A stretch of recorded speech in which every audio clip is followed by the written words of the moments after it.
Jaimel, Hall of Fame wrestler, created with the feel. Son of a boxer, comic book artist, sweet science cinema, know what my favorite part is? The whole thing, from the great white hype to Rocky and Creed, the raging bull. Oh no, I should've spoiled it. Come check out this episode and you'll find yourself enjoying it.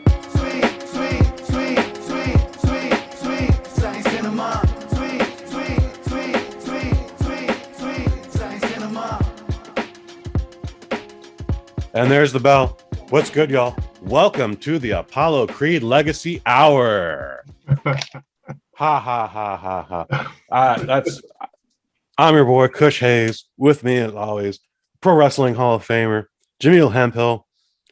Jaimel, what is up? Chilling, man. Chilling. Ready to talk about Creed 2. Creed 2.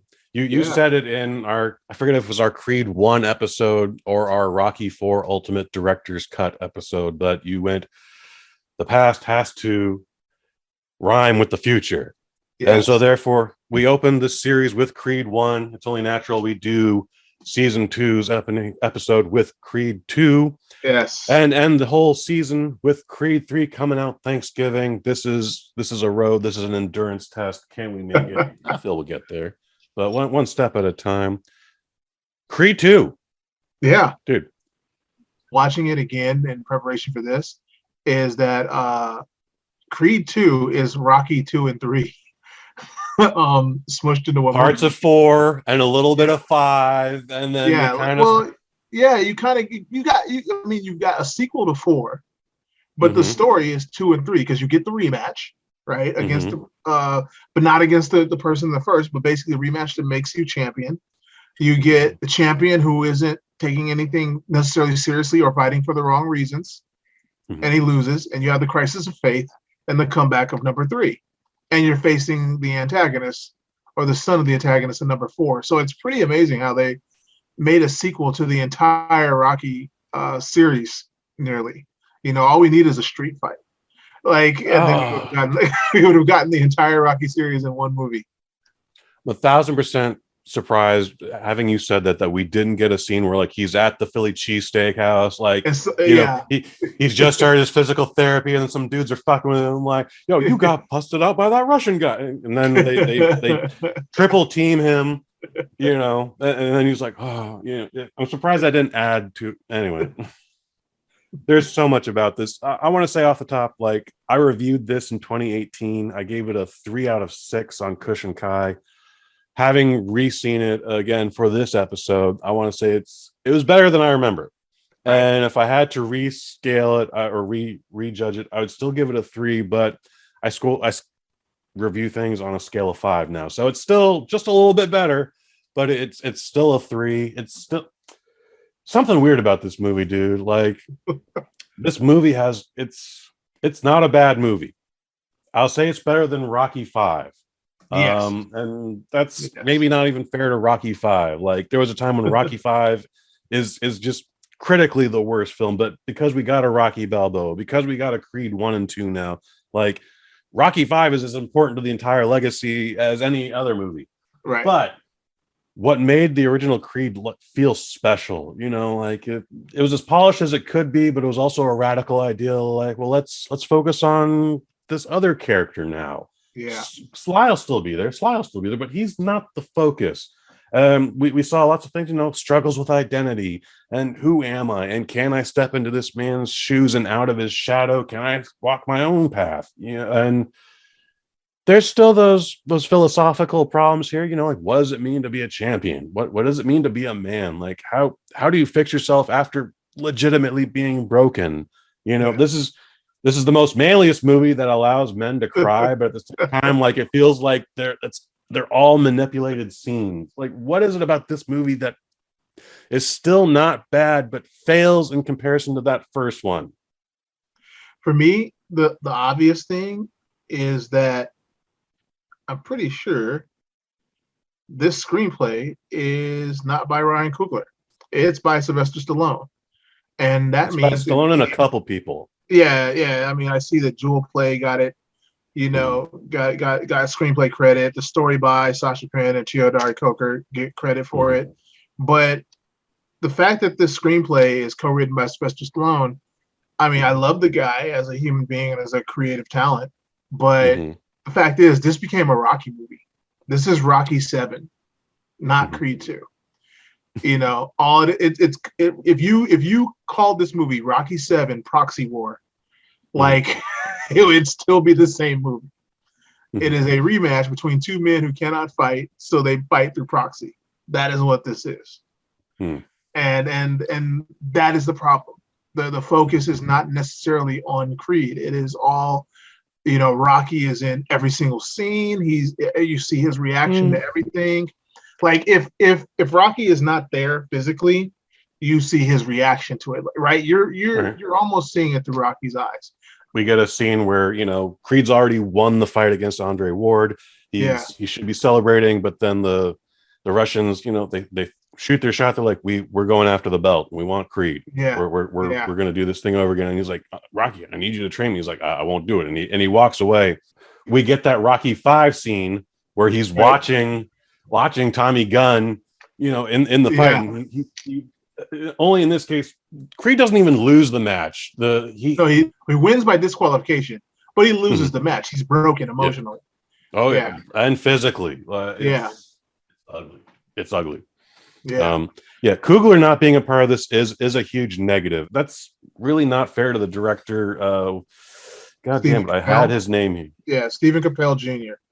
Jr. It's not his fault, but it's apparent from the first scene that this is not a Coogler movie, because you start with the I think the screenplay is cool for the first like 5 minutes. There's not a single word spoken, and you're seeing Victor Drago's life compared to Adonis's life, and I love it. There's no that there is shot beautifully, but the moment we go to Victor's boxing match that evening after work, it's apparent that this isn't a Coogler movie, because the choreography and the filming of that fight, there's a lot of cuts, a lot of bold-face, just full-on punches to the head that should normally decapitate a person happening. It's like it goes back to that choppy Rocky 3, Rocky 4 boxing choreography, whereas Coogler had this, you know, he loved a lot of long, steady cam, single cut shots circling around the boxing, showing the dance, showing it. This was like cut, impact. You know, there was no flow to it. And it's apparent, like right then, you're like, okay, this isn't Ryan Coogler's Creed. Like, he may have been involved or whatever, but this isn't, we're not getting that same story. You know, we're not getting the I don't know, it's just, you know, the story's not going to be told the same way. It's apparent that this is a sequel, and there's a different people in charge right from the jump, to me at least.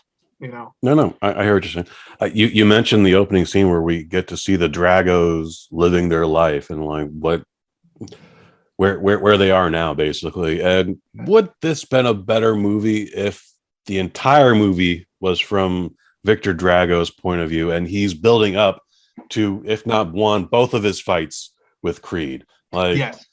I mean, he can still like learn redemption, and like, you know, because we still we get sprinkles of his life throughout the film where like he's just training, he's running with his dad, he's loading stuff onto a truck or whatever it is, and then, you know, he has a couple fights, but then all of a sudden, when no one gave a shit about, now he's actually like having dinner with like the prime minister, the general secretary. I don't know, it's some very important person. And that dinner scene should actually be pretty important, because like his mom walks into the room. What's her name?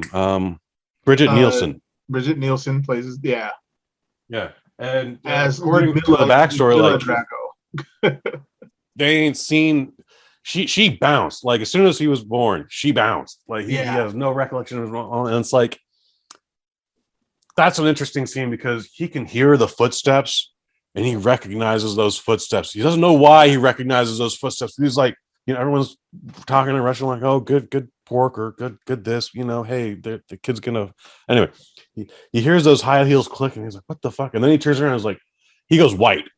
And as soon as she sit down, he gets up and he starts screaming at Dolph Lundgren and it's like, why are we here? Who are these fucking people? Like, fuck this bitch, fuck these people. Like, they didn't care about us. And he's like, I'm trying to rebuild you. I'm trying to get you some money here, dude. Like, it's different times now. Like, you don't understand what I've gone through to get you here. Yeah. It's, like, it's really sad because if you take all the Drago bits out of this movie and make them their own movie called Drago, it's a really great story. Like he's been abused, like not necessarily abused, but his dad, like, Rocky makes the point, he's raised on hate, right? And his dad has been like trying to vicariously regain his glory through his son.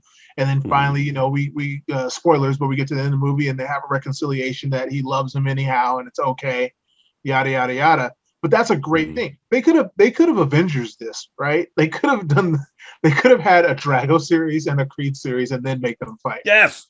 We could have done 100%. That. And it would have had the Balboa cinematic universe. Yeah. We could have done that. But no, I really believe this was like, no one expected Creed to be as good as it was. Look at how hard they had to work to get it made. And this is like, honestly, I think this is a little bit of ego. Sylvester Stallone came in and there's way too much Rocky and there's way too much Rocky facing stuff. Rather than Drago visiting the Adrians, I'd rather see Ivan walk up on Creed while he's eating a cheesesteak. And have him sit down. And he's like, and I don't know what the conversation would be, but it would be more interesting to see them, like them explaining their motivations to each other. Like what lies or what's the story that Drago has given his son? We don't know. Like we know that he said, this is why she left us, right? He says that in the first fight to get him angry. Like we know that he's told him that their mom left us, right? I get that. But why is he so desperate to beat him? Like, he's like, yo, I killed this dude.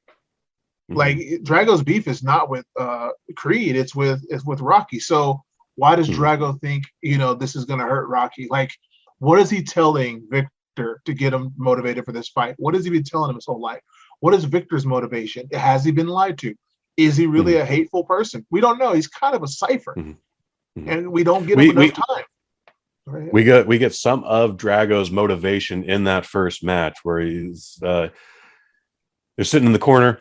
And he's already beaten him to a pulp. And he's like, you feeling good? Are you ready to kill him? Why is he not dead already? Okay, he doesn't say dead, but why is he not knocked out already? This guy took everything away from us. We have been living in poverty because of this man. We have been like, this man made your mother leave us. All right, like, kill him now. And I think that's what I believe Victor has been fed all these years. Yeah. I mean, but Rocky's not there. That's what's weird. Like, it's Rocky who did that, right? So like we need to know why. Like it just, I don't know. It would have been a lot better to see I would be interested in seeing a Drago movie, because I can tell you there is a Drago script out there. Yeah. I do a thing on the Twitter where when I go see a brand new movie, I post out some foreign posters. I like the foreign posters because they're similar but always different. And someone tagged me, was like, hey, if you like Creed 2, you should check out my script about Drago. And I was like, that sounds very cool. I would like to read that.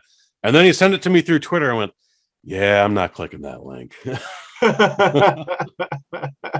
But even in my IMDb notes here, there's notes about this script for a Drago movie that went out there where it tried to show like the ugliest parts of not just Ivan, but Victor Drago's life.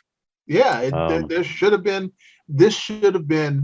instead of hijacking a Creed movie, this should have been a Drago movie leading up to Creed 3, where it's Creed versus Drago or something.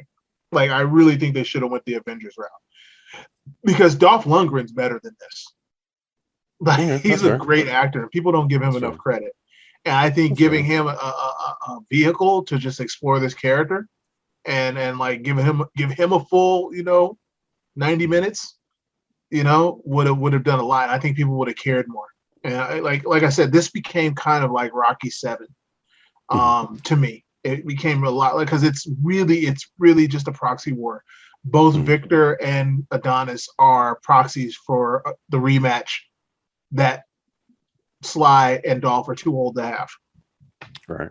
I keep wanting to get into one thing, but I keep getting drawn into another thing. Yeah. You keep talking about, two men there, just too old to fight anymore. You remember Jaden Smith's and Jackie Chan's The Karate Kid? Yeah. You remember how, Jackie Chan's got like one fight scene and it's against like 4 children and you feel kind of weird about it, but he's defending Jaden Smith. And then, it follows all the beats of the original Karate Kid, and then the movie ends. But then, through the magic of DVD and cutscenes, Jackie Chan's all of a sudden got like a major fight scene at the end of this movie with the master of the other school, and it feels incredibly out of place. It's a great scene, but you're just like, I have notes in the IMDb again about Stallone and Lundgren. Like, we had to put on 30 pounds for this role of muscle. I'm like, what? Did you not? Here's my hypothesis. Do you think they have like a fight scene at the end of this movie? Somewhere on the cutting room floor? We just can't do this. I mean, this movie's already 2.25 hours. We can't do this anymore. There's either there's, I guarantee, I bet you in one of the drafts there's a fight scene written by Stallone. But if it was filmed, it is because Stephen Capel didn't make it to the set one day. And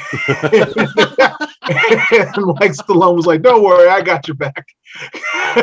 I'll take care of this one, Steve." And they spent 12 hours on a giant fight scene where Adonis can't continue, and they make it a tag match. This movie just got Rocky better. and Drago have to tag in to finish the last 6 rounds of the fight.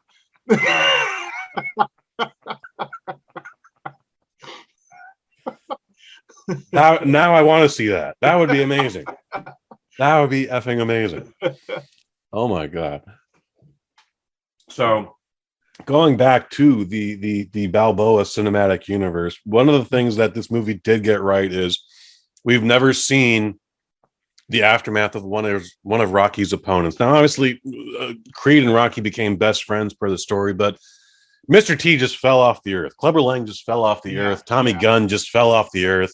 Even the guy in Balboa, whose name I forget. Mason Dixon falls off the face of the earth. Imagine if Canelo Alvarez took his one loss to Floyd Mayweather and then just didn't do anything after that again. I mean, I'm done. Obviously, the movies are about Rocky, but like those names are still out there. There should be longevity, but there never has been before today. You know what struck me as odd? When Adonis gets the belt and he's looking at his unified title, and he pulls the big green belt out of the bag, and it's got the photos of former champions. Why are the only 2 champions on there, Rocky and Apollo?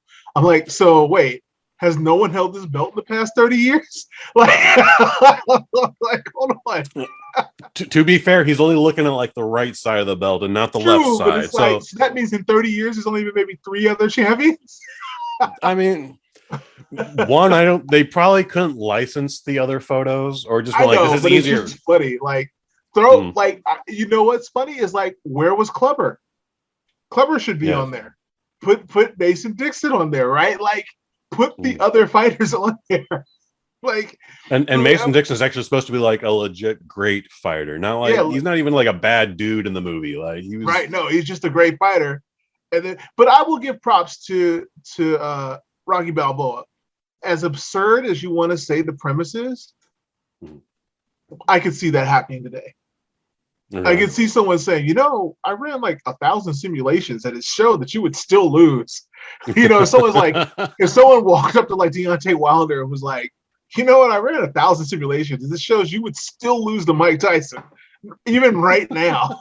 Not only would I be like, yeah, that makes sense, but also I can see Mike Tyson going, I'll take the money.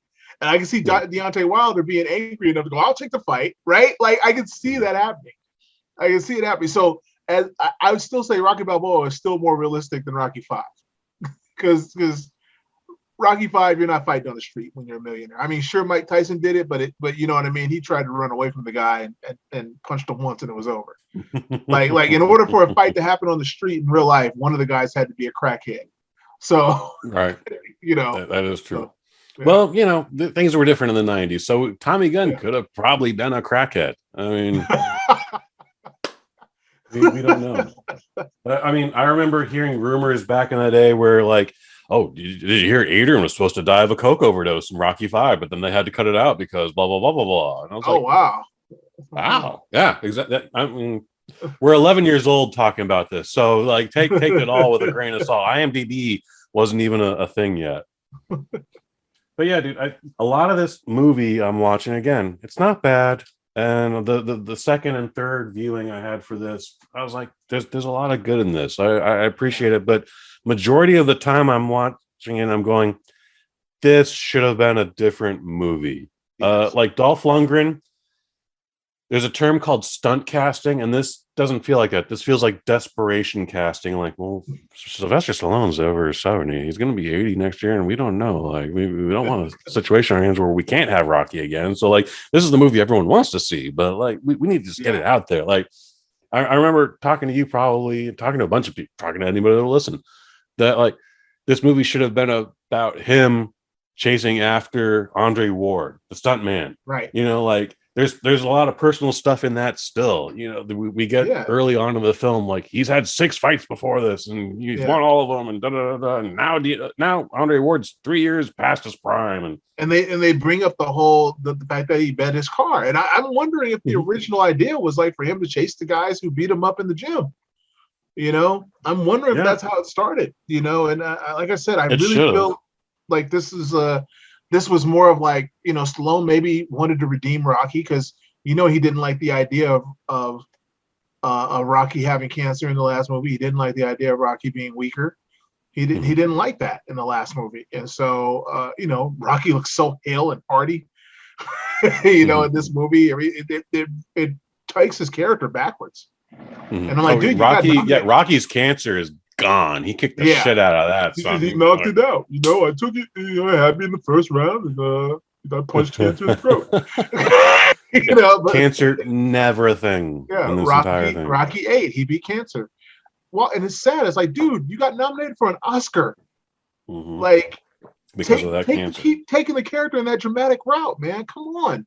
You know, I don't know. Maybe if we hadn't given an Oscar for Rocky 1, he'd have been a little more desperate. And he would have listened to people about this one, you know. Maybe. But it sucks because there's just so many missed opportunities here. There's a bunch of good parts. There's a bunch of good ideas, but they took the things out that would have made those ideas cool and put the rest together. I'll break it down. Like I said, one, we could have a fantastic Drago movie, like of them trying to find their way back to glory and yada yada yada. Like that would have been cool. 2, we have 2 great Creed movies out of this. You know, we're denied the opportunity to see the rise of Creed. Yeah, we're denied the opportunity. We want to watch him chase the fucking title. Yeah, and then immediately we're getting that. And to be fair, when he does win the title in the first 10 minutes of the film, like, you know, like Tessa Thompson's in there, she's like, "Do you know what you just did?" Yeah, yes. He's kind of like still so much in the zone and like worried about his car. He's like, "I fucking knocked that fool out." Like, "Do you know what you did?" Like, I'm there with her. Like, this is the first part of the movie where I'm welling up. I'm like, "Yeah, man, you got that fucking title finally." Like, Max Keller is going like, "He went from riches to rags to riches again." And I'm like, this would have been a great ending to the movie we didn't get to see. Yes, like it was like that was so fantastic, you know. And instead we gloss over one of the most, like, everybody wants to see the underdog come up, and we get that taken away, only to see him immediately broken. Like, it just doesn't have the impact it should. And that brings me to my biggest problem, is that this movie doesn't feel like it's actually really about Creed. You know, it feels like it is about the animosity. Like Victor is a cipher, but we know exactly what's wrong with Ivan Drago. He lost everything after that match. And so we know his motivation. Victor is just the proxy by which he's trying to get his revenge.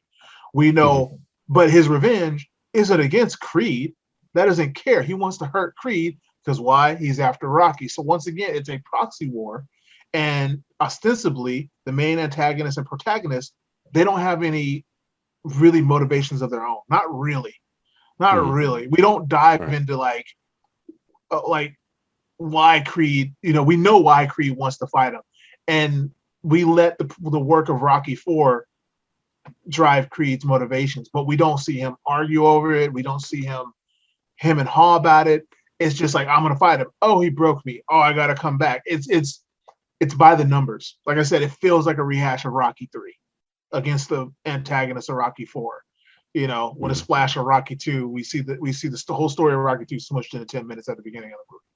So it was Stallone, right? In the greatest hits, and like I said, every single scene we see Rocky's reaction.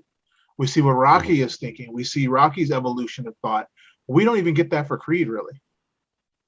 I'd say the whole second act is just Creed.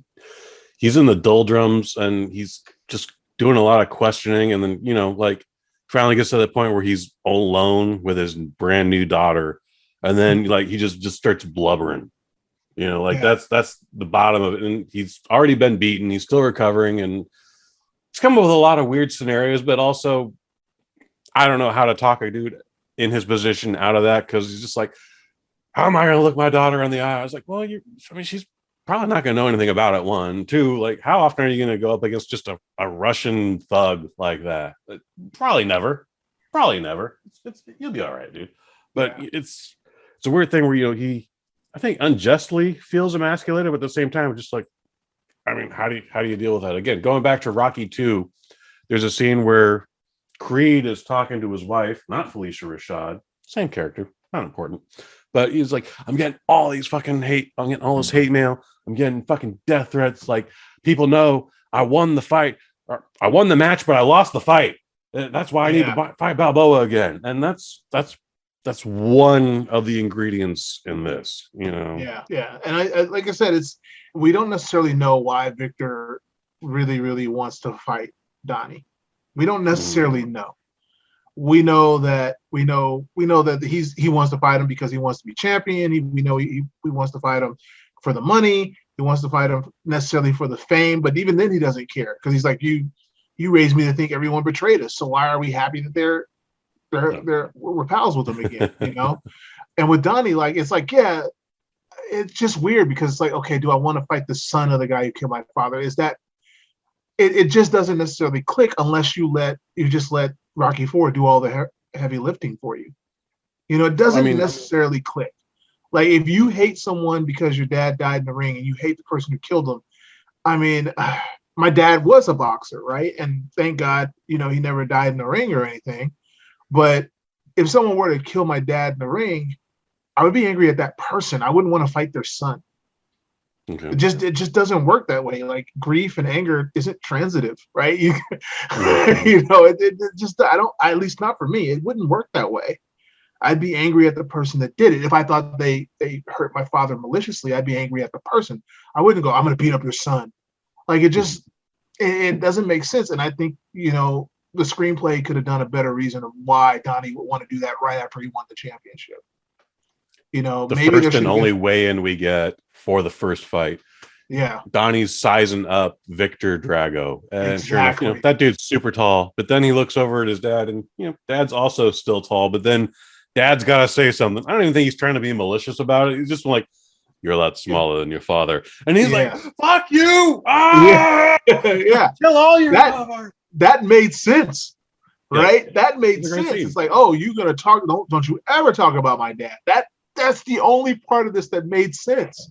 Because he's angry at the dude who killed his father. I'm like, I don't understand, like, why, like, it would make a lot more sense for him to go, oh, what? The guy who killed my dad is broke? Stay broke. Never, like, I would literally go on TV and go, I'm never fighting them. They're never getting any money from them. They're going to have to stay living in their little tiny apartment, eating porridge for the rest of their lives. And I'm going to be rich. Like, I'm not gonna. To be fair, the promoter's not giving him that dossier. Yeah. But it's like, you know what I'm saying? Like I'm not gonna be angry at the son of the guy who killed my dad. It doesn't work. There needs to be something. Like, Victor should have been taunting him more. Like I said, showing up at the cheesesteaks, that could have done it. There should have been more interaction between Victor and Donnie to make Donnie angry enough to take this match. Yeah.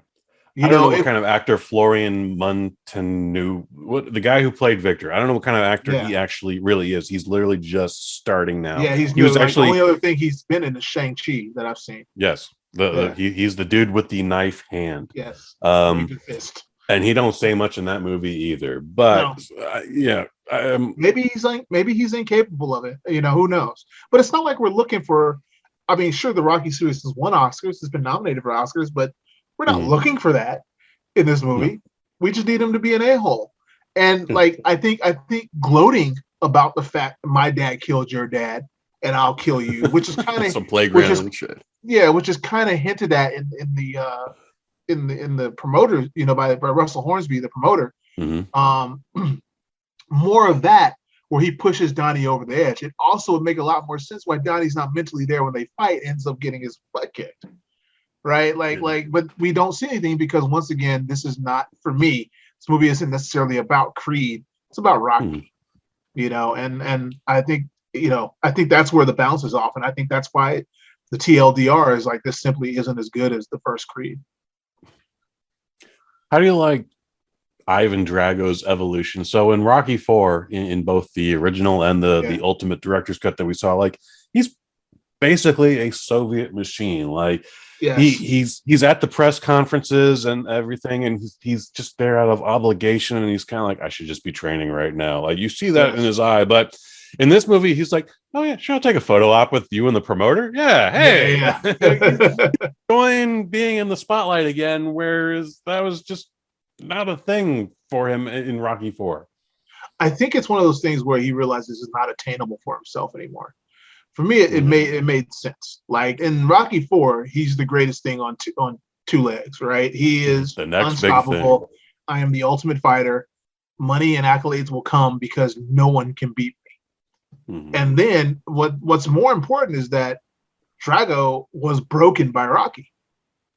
Like that was the whole point of Rocky IV, is that Rocky, he went through the greatest montage in the history of montages and came out as unbreakable. And then he's like, I'm going to break you before you break me. He just, he outwilled Drago in that match, which is, besides the Cold War jingoism, this thing that everybody loves about that is he won by sheer will alone. He's not going to win. Wasn't stronger, wasn't faster. He just was willing to take more pain than the other guy was. And so that breaks Drago. So what we're looking at is actually a broken man, and then never count out, I don't know if this is taken into account by the writers or whatever, but just, from experience and just life experience and watching myself and my friends, never count out what happens when you become a dad. He's a dad now.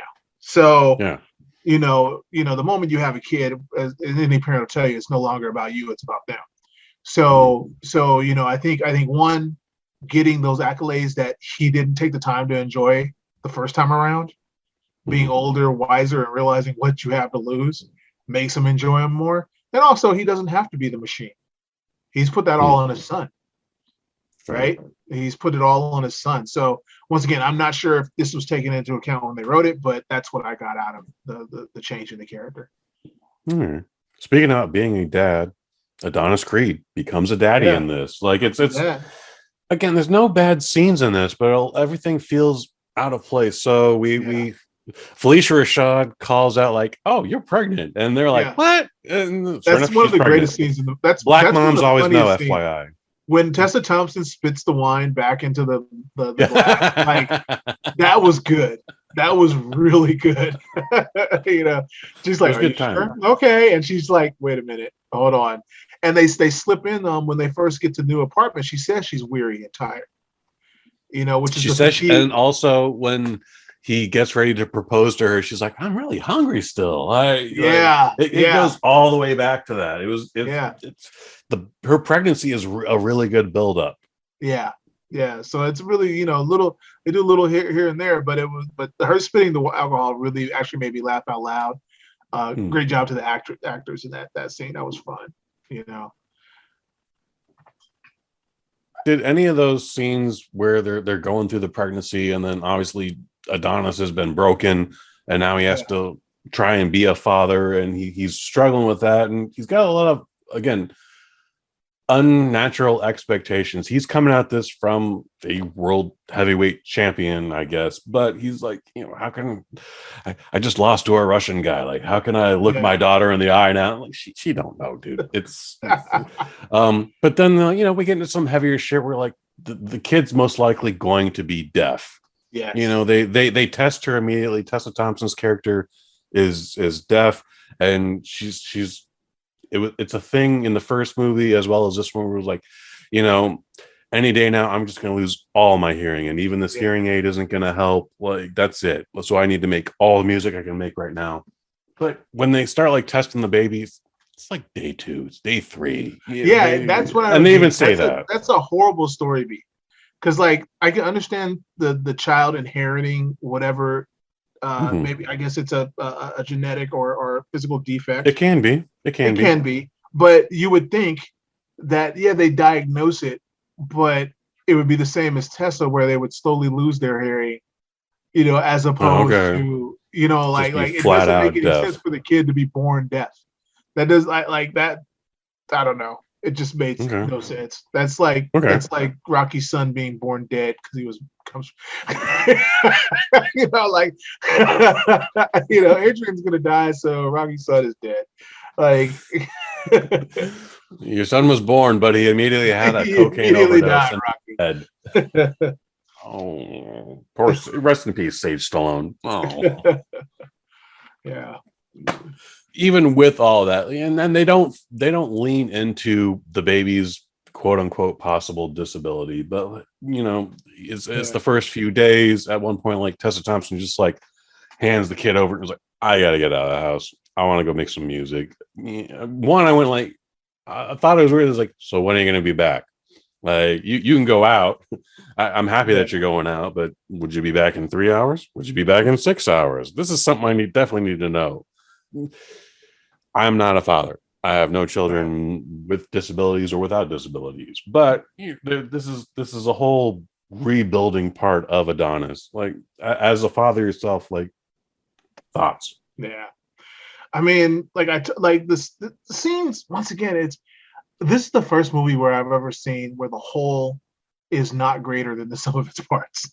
Interesting. You know what I mean? Like, yes, each scene is well done. There's no bad acting in this per se. True. The characters are engaging, but it just doesn't click for me like the first movie did. And the scenes of Michael B. Jordan, I mean, one, he's a great actor, and he's gonna also act the living crap out of whatever script you give him, right? So, I get where they were going with. He's, everybody has the doubt, like, can you protect my kid or whatever? And, for a fighter, I'm sure that would play into those feelings of being able to protect your children, especially when a guy beats you mentally, right? Like what we're talking about is that he was defeated mentally, not just physically, but mentally he was defeated. So I get it, and the scenes are great, but once again, it's kind of by the numbers drama because it's so ham-fisted, and there's no interweaving of it. Like you said, that careful buildup of Bianca's pregnancy. That kind of subtle buildup isn't given to really anything else in the movie. And it's still at a place like this whole movie could have been about Adonis Creed trying to be a father. Yes. Oh, and then I'm going to go into a boxing match. Yes. But there's so much going in and out of this. And I really just, I have to repeat it again. I really think that all the drama and development that could have been given was wasted on, like, why in Creed do we need multiple scenes of Drago and Rocky interacting? Like, we don't. We really don't. Not if it's a Creed movie. We don't, but those are if we had to have them, they're the weakest scenes. Like, they should be the best scenes. And it's like, why are there no pictures of me over here? And it's like, motherfucker, we're not friends. Yeah, exactly. Yeah, it's actually, it's a good moment. Because it's Drago saying, like, okay, I'm not even recognized over here. Gotcha. It's a good moment. It's a good moment. It makes sense. Like, you don't have pictures of me. We for me, and it's almost like not to bring a completely different movie in it, but it's Raul Julia in Street Fighter. Like for you, that was the worst day of your life. For me, it was Tuesday, right? So Drago's like, that's the most meaningful fight of my life. You know, that is like my entire existence revolves around that night. And you don't have any pictures? And Rocky's like, no, I got pictures of everything else. Right. And Rocky's like, you know, that was a million years ago. And he's like, yeah, that was exactly. Still yesterday for me, man. Exactly. I really. So like that good scene would have been great in the Drago movie. That has nothing to do with Adonis Creed. And that's not even the same fight, right? So like you're not. It's about Rocky. Like it's not about Creed. Like you're not even talking about the fight that is the crux, that is supposed to be the genesis of why this movie's happening. You're talking about the second fight. So once again, we're that fits in a Drago movie, not a Creed movie. Like I really believe, you know, you make a like I mean everybody wants to be Marvel Studios now, but I mean you make a Drago movie, you know, and then you take Victor, and it not to mention, just sorry, I'm jumping around here. I apologize. We're jumping. Victor, yeah, we're jumping. We're just jumping. But Victor is supposed to be a sympathetic antagonist, right? Because at the end we get this moment of resolution between the two Dragos, right? Why do I care? Victor has like 4 lines in the movie. Like, yeah, you know, we need more for us to care about that. We need more. What's crazy about that too is you want to care about Drago too. Like again, or Victor, you see him seeing all this stuff. Like he's got that bullshit job, loading trucks, and he's still training every day with his dad, and he's eating fucking Russian gruel, and then his dad is like hobnobbing with the people that betrayed him. His dad is taking fun photos when that's not how he's been raised whatsoever. Exactly. You know, like even at the end, he's pushing Ivan away, and you know, Ivan has to like, "You're my son." You know, at no point is Victor Drago really the bad guy here. It's all by proxy, as you've said. We've talked so much about this. I think we can even talk a couple more hours. I don't have that much rum here, but we got that. Eventually we get to, I'm going to take the next fight, and it's got to be against Victor Drago, and we have to do this. It's my manhood's on the line, my daughter's on the line, just my soul's on the line here. And Stallone goes, I got an idea. And he's like, oh, so we're training at 5 a.m. tomorrow? I was like, no. I was like, oh, you want to go to Philadelphia? No. We're going to this place in New Mexico. I don't leave the state ever of Pennsylvania, but I happen to know about this weird place in the New Mexico desert. It's going to be great, kid. Don't worry about it. Yeah. How do we feel about this? Because it's only there's a lot of cool Rocky scenes in it. Well, Rocky 4 took place, he trained in the snow, right? So now we're going to get a training montage in the desert because it's the opposite of snow. And, you know, no one will notice, right? It'll be totally different, but it's the same, right? So, that's why it exists. I'm like, yo, greatest hits again. If that's what they did, it doesn't work because at no point is he like ankle deep in sand. Yeah, but that's the only thing was missing. The opening scene to the montage is they gave him a sledgehammer. It's like, start hammering the sand. And it's like, what? Start hammering the sand, kid. I love the scene where they just put a tire in the center and we start focusing on in boxing. We never call it that. We never explain why he needs to focus on these. Like you got to go toe to toe, kid. You know, and then we do the scene where he's fighting the craziest Vato ever, like Mexican Brock Lesnar, and it's you know, the guy injures him immediately. That wound, those broken ribs. It's a good vulnerability, but it doesn't really carry further. Overall, it's a great montage. Is it? Okay. My dad called it putting him in the phone booth. That's what it was. Explain. When you the close quarters boxing. My dad called it being in the phone booth. You know, for those of you who are under 20 who don't know what a phone booth is, it is about 4 foot by 4 foot glass case that you used to see on corners, and inside would be a phone. That's what Superman used to change in. Yeah, like Superman used to change in. You would be able to go in, you would close a little sliding glass door behind you, and you'd have privacy, and then you could make a phone call on a public telephone for a quarter. At least that's what it was, or 10 cents, depending on how old you are. But anyway, my dad would call the close quarters because my dad boxed early in the mid 20th century, so he was the kind of person who boxed like Ken Norton, Ernie Terrell, and people like that. And so there was not a lot of dancing. Pre-Muhammad Ali, not many people moved like that. And so you would stand in close quarters and you just trading shots, and be like you're two people in a phone booth, can't go nowhere. And so that's what it was. You were in the center of the ring, you're sticking to your opponent, and you're just putting, punch them in the breadbasket and then uppercuts right up on somebody. And so that's what they're doing. It's called putting them in, at least I was taught that was called putting them in the phone booth. And that's what they're doing. Like, it makes total sense. Like, no, it's the most boxing in this movie. Yes, it's the most boxing in this movie. Agreed. And in theory, you could explain that Drago's a big, strong guy, but he'll have to rear back and create space in order to use most of his power. So you cut that off. Maybe his short jabs aren't as strong as his long, like, crosses and uppercuts and whatnot. So you get in close, you work on power in close, and now he can't create space to get those big knockout punches. But they don't bother to explain that. Creed 1 would have explained that, but here it's like I said, it's greatest hits. It goes back to it's Creed was almost a deviation from the standard Rocky story, and this kind of brings it back to what we've seen, where boxing isn't really the point. It's supposed to be the emotion and everything, and they don't necessarily, Stallone played fast and loose with how boxing was depicted. He films it and writes it for drama rather than the sport, whereas Coogler had that. He was able to balance it and really, especially in the first few fights in Creed 1, where he was really able to balance it and treat boxing as the sweet sport that it is, and film it that way, so that the story in the ring kind of reflected the story of the movie. Here, boxing is more like an action scene.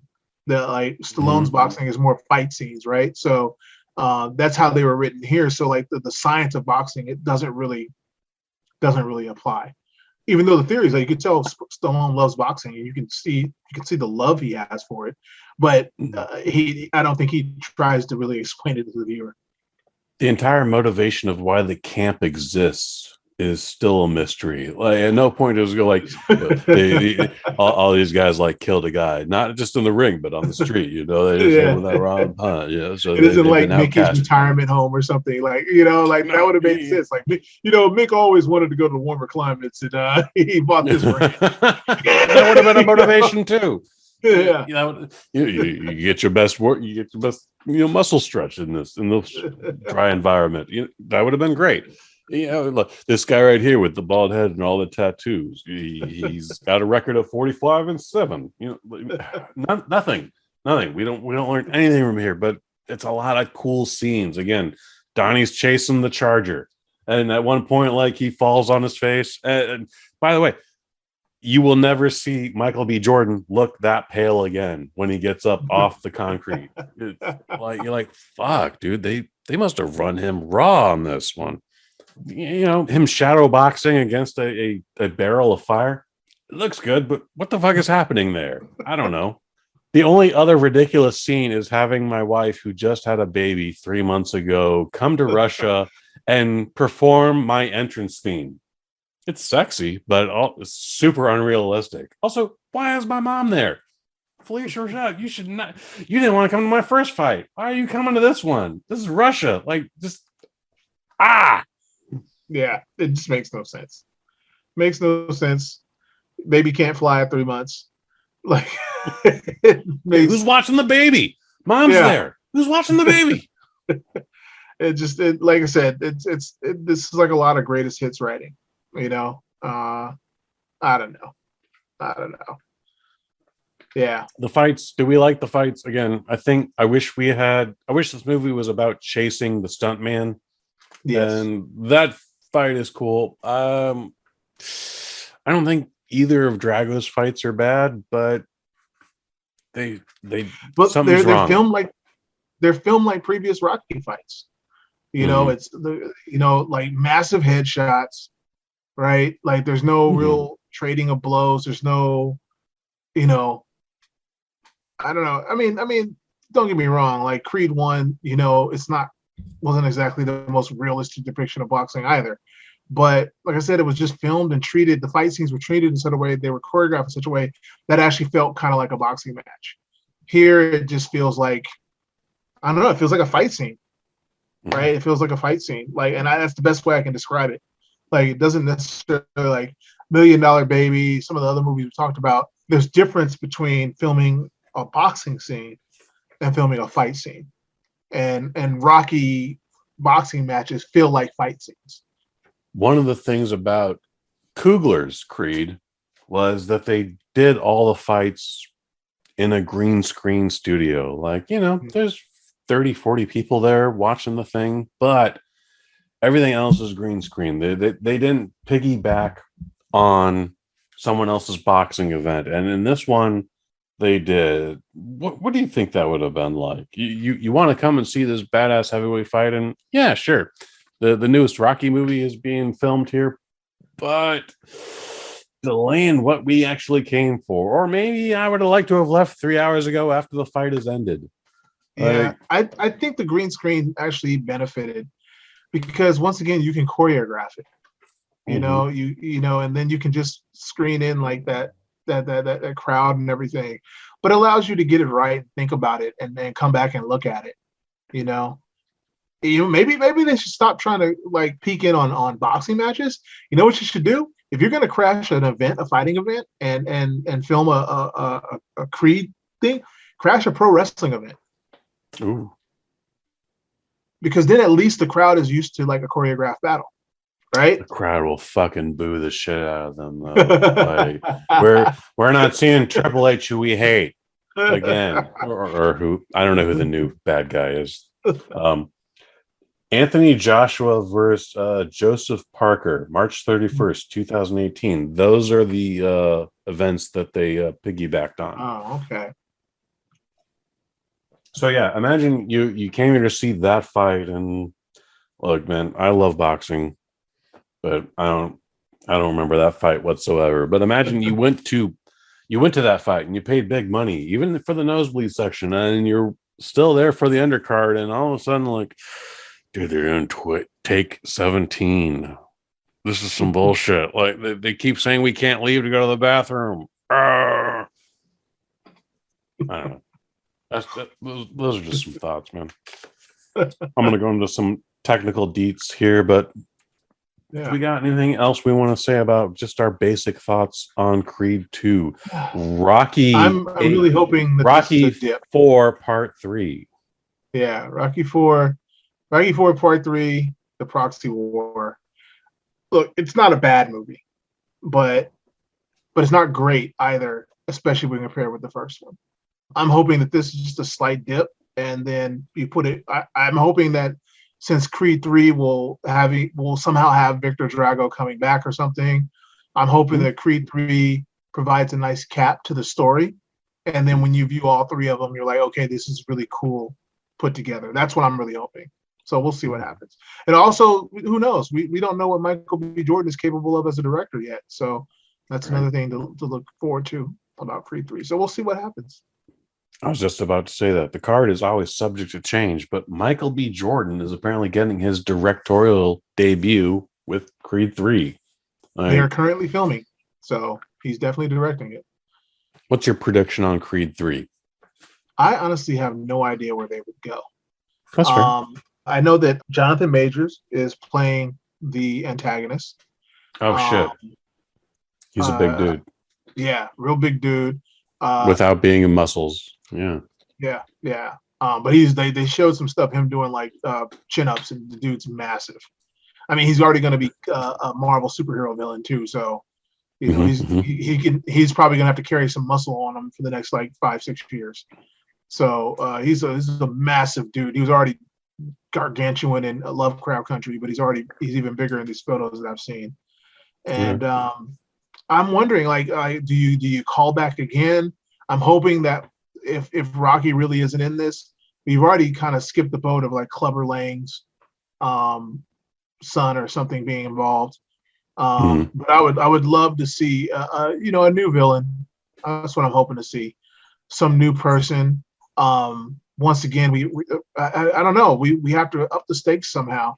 So I'm not sure, if we're rhyming, maybe Jonathan is some sort of dangerous Nigerian guy. Since we usually go with fighting another country, so maybe like Jonathan Majors is some really dangerous Nigerian boxer, Nigerian nightmare, Francis right? Ngannou.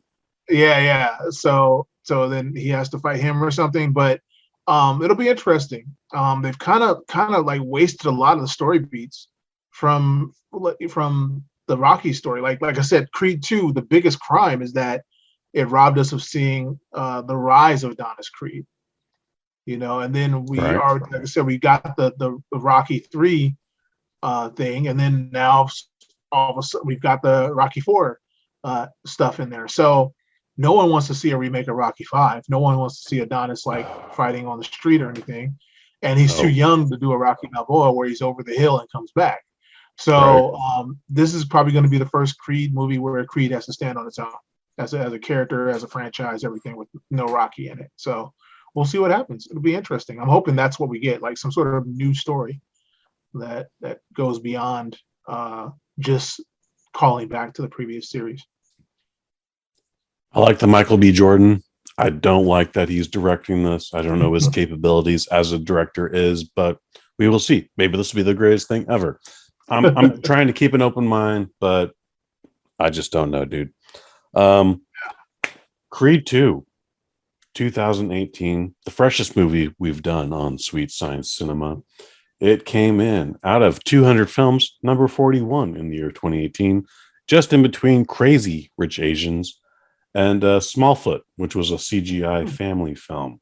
Our director of this, Stephen Appel, he only movie he did before this was something called The Land in 2016.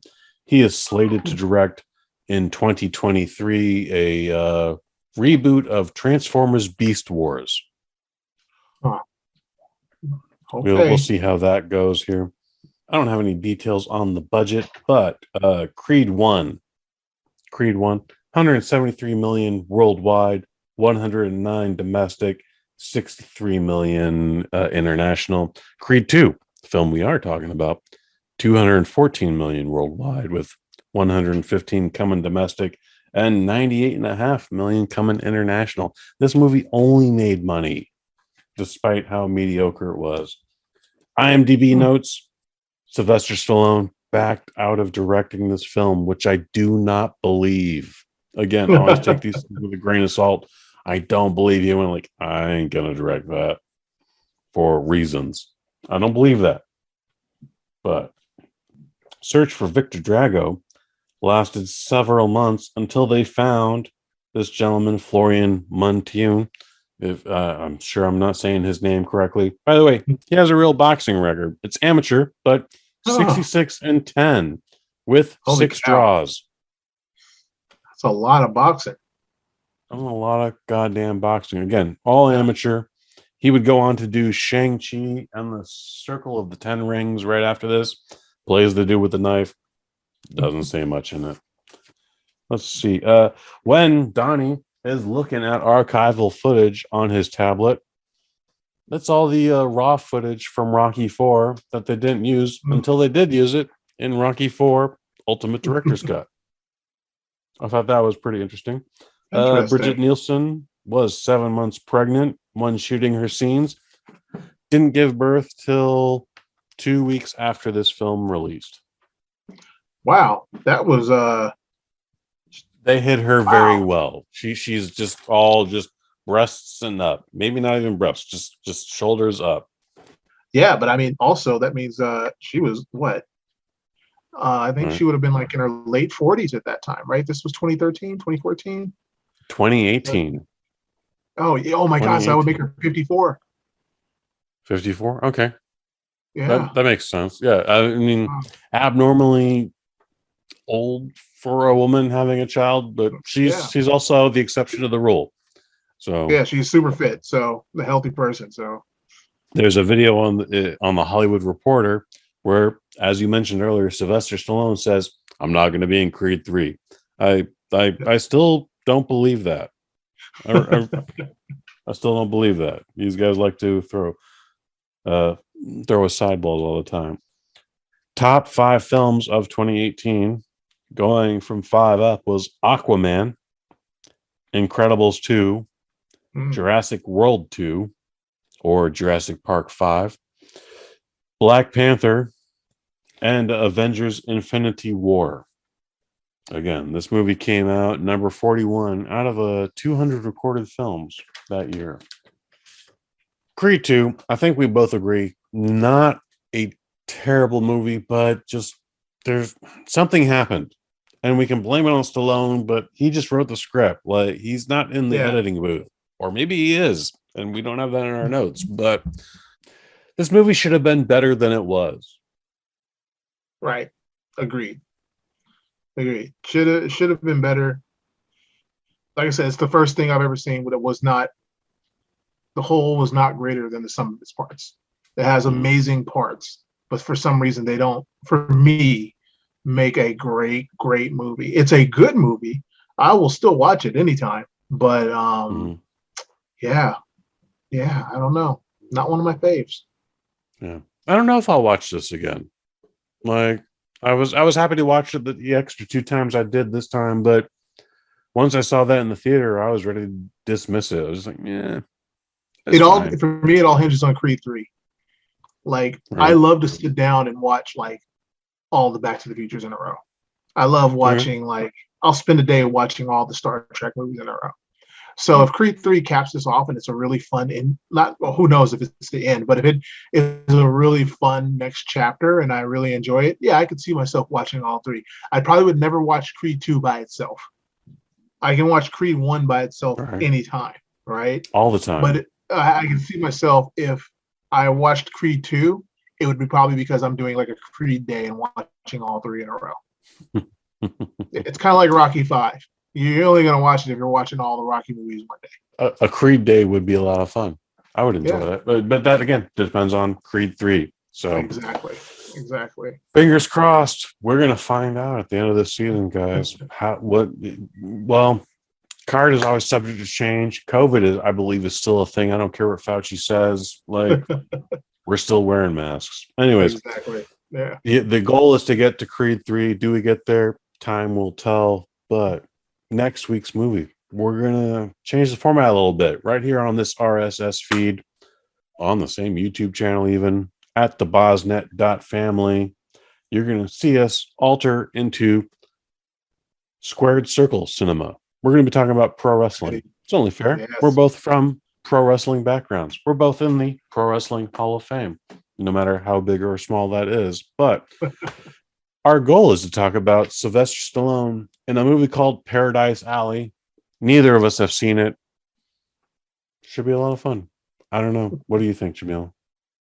I think it's going to be fun. And I think you should all not watch it. Wait for us to tell you about it and then go watch it. That's what I think. Interesting. Yeah. Flip the script. Yeah, flip the script. We're going to do it. We'll call the spot. You act it out. Just like a true pro wrestler. My friend, what do you want to plug? Oh, man. Gosh, guys, if you got a chance, go check out the latest issue of Scrap on NPCComics.com. If you happen to hear this right when we launch it, the Kickstarter for Scrap issue 5 should be ending right about the time you're listening to it. So go in before it's expired and help make Scrap number 5. Got a bunch of great rewards on there, chip in. And check out my series Son Lar, all 4 issues of which are now available. And keep it locked because I might make something new this year. So cool. That's what's up. Kush, Folks, let them know, man. Check out the previous issues of Sweet Science Cinema. There's 6 of them prior to this. We have a great time on each and every one of them.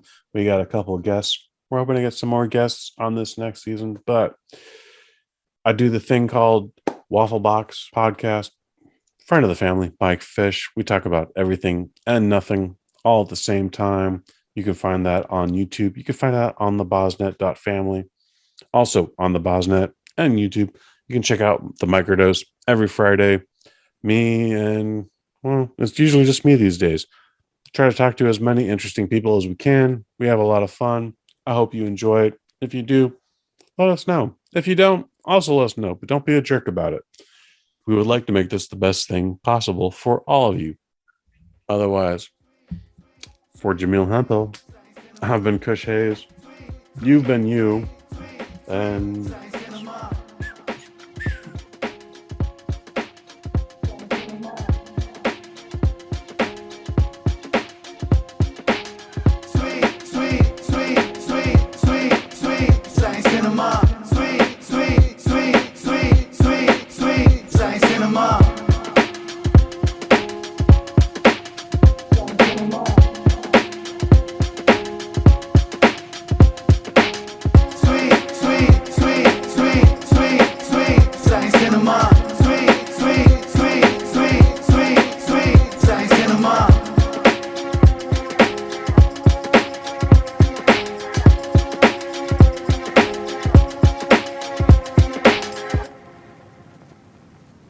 from the BosNet family. Oh, what? The guy who killed my dad is broke? Stay broke.